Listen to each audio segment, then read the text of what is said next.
కానివ్వండి, నాకు కూడా కంట్లో ఆల్రెడీ కొంత ఇబ్బంది కలగడం కానీ మీరందరికీ కూడా చూపెట్టడం జరిగింది. అది జరిగి కొంత ఇబ్బంది పడి హాస్పిటల్ ట్రీట్మెంట్ చేయించుకుంటుంటే ఈరోజు మీడియా సమావేశం పెట్టడానికి కూడా కారణం అదే. ఎందుకంటే ఎవరైనా కానీ దెబ్బ తగిలినప్పుడు సానుభూతి కానీ లేకపోతే కామ్గా ఉన్న ఎవరికి ఇబ్బంది లేదు. వ్యంగ్యంగా ఈ యొక్క ఘటనను చూసి వాళ్ళు పెడుతున్న దాన్ని చూసి చాలా బాధేస్తుంది.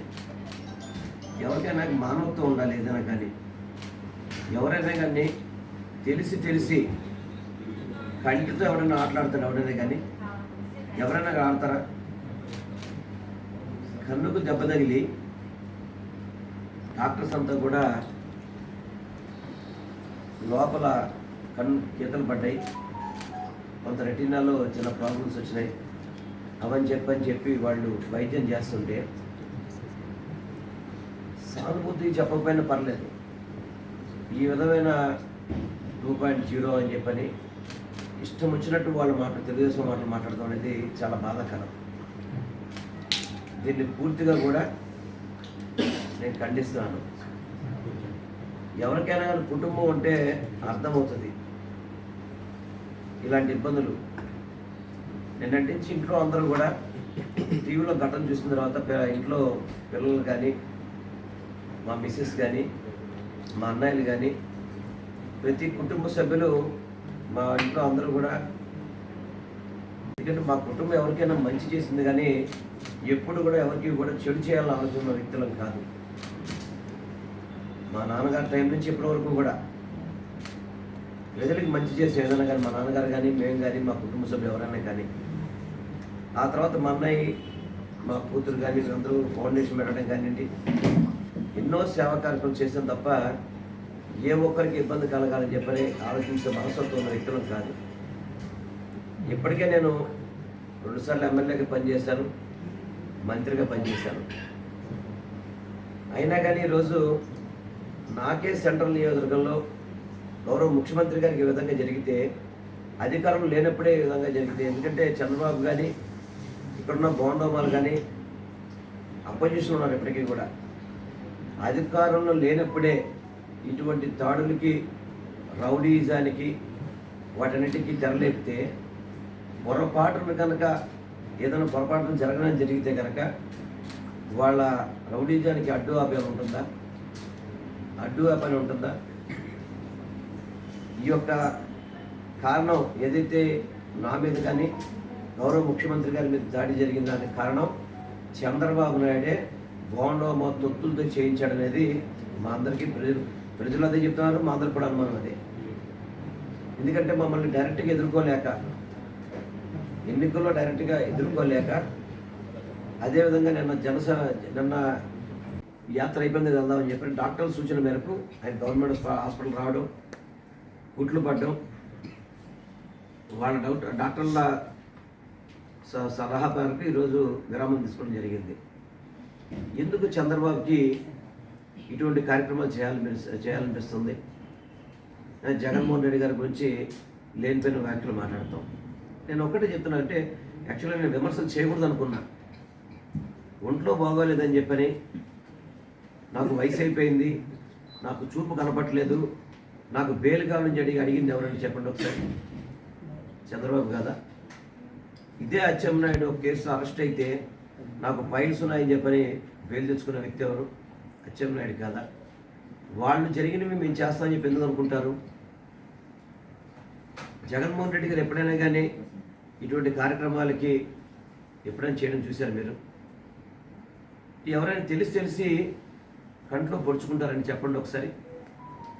ఇంటిదే బోండోమాని కానీ వాళ్ళు తెలుగుదేశం నాయకులు అడుగుతున్నాను, నిజంగా మీరు ఇలా కంట్లో పొడుచుకునే ధైర్యం మీకుందా?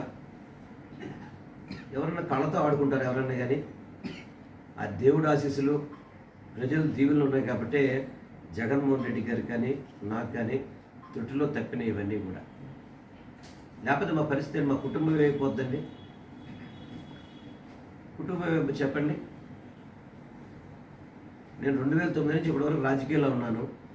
ఎప్పుడైనా కానీ ఇటువంటి సంఘటనలు మీరు ఎప్పుడైనా చూసారా? సంఘటనలు చూసారా చెప్పండి ఒకసారి. చంద్రబాబు అధికారంలో ఉన్నప్పుడే, తెలుగుదేశం పార్టీ అధికారంలో ఉన్నప్పుడే మోహన్ గారు హత్య చేయడం కానివ్వండి, ఇతర సంఘటనలు జరగడం కానివ్వండి ఎప్పుడు జరిగాయి? తెలుగుదేశం ప్రభుత్వం ఉన్నప్పుడే కదా. ముఖ్యమంత్రి జగన్మోహన్ రెడ్డి గారి ప్రభుత్వంలో ఎప్పుడైనటువంటి జరిగినాయా? నాకు పొద్దున్న మా పార్టీ వాళ్ళు అంతా అంటున్నారు, పొద్దున్న నన్ను చూడడానికి వచ్చినప్పుడు, సార్ బాండవమాడు వాళ్ళు కానీ వాళ్ళ కుటుంబం వాళ్ళ పిల్లలు కానీ ఎలా చేస్తారు జగన్మోహన్ రెడ్డి గారు ఇక్కడ యాత్ర అని చెప్పి మేము చూస్తామని చెప్పి సవాల్ ఇస్తున్నామని చెప్పాను. అవన్నీ కూడా చూడమంటున్నా. మీ ద్వారా ఎలక్షన్ కమిషన్ కానీ పోలీస్ కమిషనర్ గారిని కోరుకునేది ఒకటే, ఇవన్నీ కూడా మీరు దర్యాప్తు లోతుగా చేయండి. ఎవరు ఈ ఘటనకి పాల్పడ్డారో వాళ్ళని కఠినంగా చర్యలు తీసుకోవాల్సిన అవసరం ఈసీకి ఉంది. ఈరోజు గౌరవ ముఖ్యమంత్రి గారికి కూడా రక్షణ కల్పించాల్సిన అవసరం ఉంది. ఇది ఏదో సామాన్య వ్యక్తి చేసిన విషయం అయితే కాదు, సామాన్య చేసిన వ్యక్తి విషయం కాదు. క్రిమినల్గా గౌరవ ముఖ్యమంత్రి గారిని హతమార్చడానికి చేసిన పథకం ఇది. ఆ దేవుడు ఆశీస్సులు ఉన్నాయి కాబట్టి గౌరవ ముఖ్యమంత్రి గారికి ఎటువంటి ఇబ్బంది లేకుండా బయటపడడం జరిగింది. ఆయనకి భద్రత పెంచాలి ముఖ్యమంత్రి గారికి. ఈ చర్యలు చేసేవాళ్ళ మీద, దాడులు చేసేవాళ్ళ మీద పోలీసు డీజీపీకి కానీ, కమిషనర్ కానీ, ఎలక్షన్ కమిషనర్ కానీ, ఎలక్షన్ కమిషనర్ కూడా వాళ్ళకి ఆదేశాలు జారీ చేయాలి. అలా కాకుండా మా అందరినీ కూడా ముఖ్యమంత్రి గారిని ఈ దెబ్బతగిలితే నాకు ఈ విధంగా మాట్లాడడం ఏమవుతుందని మా కుటుంబాలు ఏమనుకుంటే చెప్పండి, అందరూ చెప్పండి ఒకసారి. ఎట్లా పడితే అట్లా మాట్లాడచ్చా? ఇక ఈ విధంగా దెబ్బలు తగిలితే, ఈ విధంగా కళ్ళని ఈ విధంగా దెబ్బలు తగిలితే, ముఖ్యమంత్రి గారికి ఈ విధంగా దెబ్బ తగిలితే మీరు ఏ విధమైన జోక్స్ పెడతారండి? ట్విట్టర్లు పెట్టడం కానీ, జోకులు పెట్టడం కానీ. ఇది జోకులు పెట్టే టైమా? ఇది జోకులు పెట్టే టైమా? నిజంగా ఇదే బాగుండమని అడుగుతున్నాను. ఇదే కంటికోసం నువ్వు పొడిపించుకో ఒకసారి. నిజంగా కనుక నీకు ఇలా జరిగితే కంటికోసారి పొడిపించుకో. అలా పొడిపించుకొని మాట్లాడి మాకేం అభ్యంతరం లేదు. ఎందుకు ఇలాగ మాడుతున్నారా మీరు? ఇబ్బంది పెట్టకూడదు, వాళ్ళని నిరాశపరచకూడదని చెప్పని అంత దెబ్బ తగిలినా కానీ చిరునవ్వుతో ప్రతి ఒక్కరిని పలకరించి వెళ్ళాడు ఆయన చివరి వరకు కూడా. అటువంటి ముఖ్యమంత్రి గారి మీద మీరు కామెంట్లు పెడతారు, ఎంతవరకు సమంజసం? ఇది మీకు మీ కుటుంబాలు లేవా? నిజంగా కనుక ఇది జరిగితే మీ కుటుంబం ఏమైపోతుంది చెప్పండి. అందరూ ఎవరి కుటుంబం ఏమైపోతుంది? దయచేసి నేను ప్రజానికానికి ఒకటే కోరుకుంటున్నాను, ఇటువంటి రౌడీజం చేసేవాళ్ళని, భూ కబ్జాలు చేసేవాళ్ళని, బోండోమా లాంటి వ్యక్తుల్ని ఎవరు కూడా దగ్గరికి తీయబాకండమ్మా. మీకు చక్కటి పరిపాలన కావాలన్నా, అభివృద్ధి కావాలన్నా, మంచి జరగాలన్నా, మేలు జరగాలన్నా జగన్మోహన్ రెడ్డి గారు ఉంటే తను జరుగుతుంది తప్ప చంద్రబాబు హయాంలో ఇటువంటి రౌడీజాలకి, భూ కబ్జాదారులకి అందరికీ కూడా అవకాశం ఉంటుంది. కాబట్టి దయచేసి మీరు సానుభూతి చెప్పకపోయినా మేము ఆలోచించను. కాకపోతే కాలం చేయబాకండి. ఒక పక్క ఇబ్బంది పడుతుంటే ఆ ఇబ్బందులను కూడా బాధేస్తుంది మీ యొక్క పోస్టుని చూస్తుంటే. దయచేసి మీకు ప్రజలు బుద్ధి చెప్తారని మాత్రం మీ ద్వారా ఇక్కడున్న బోండోమాకి, చంద్రబాబు నాయుడికి, తెలుగుదేశం తొత్తులందరూ కూడా మీ ద్వారా నేను తెలియపరుచుకుంటున్నాను. Please subscribe .news.